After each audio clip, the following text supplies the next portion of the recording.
কি ফিলিস্তিন নামটা শুনে এড়িয়ে যাচ্ছেন? যান, এড়িয়ে যান। কেননা ফিলিস্তিন তো আর আমাদের বাংলাদেশ না। কোনো সমস্যা নেই, এড়িয়ে যান। কিন্তু একটা কথা মনে রাখবেন, সেই কাল কিয়ামতের দিন যখন আল্লাহ আপনাকে প্রশ্ন করবে, তখন কি করবেন? কি করবেন যখন জিজ্ঞাসিত হবেন যে কেন আপনি মজলুম ফিলিস্তিনদের পাশে থাকেননি? জানি উত্তর দিতে পারবেন না, কারণ আপনার নিজেরই জানা নেই এর উত্তর কি হবে। এখন হয়তো বলতে পারেন যে আমি কি করে ফিলিস্তিনে গিয়ে মজলুমদের পাশে থাকব, কি করে এত দূর গিয়ে সাহায্য করব?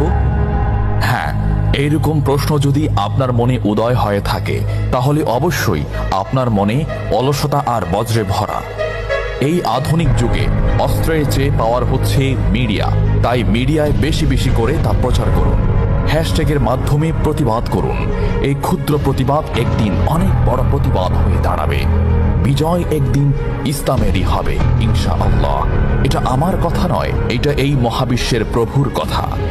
একটা কথা মনে রাখবেন, ক্ষুদ্র ক্ষুদ্র বালিকণা, বিন্দু বিন্দু জল গড়ে তুলে পাহাড় পর্বত, সাগর অতল।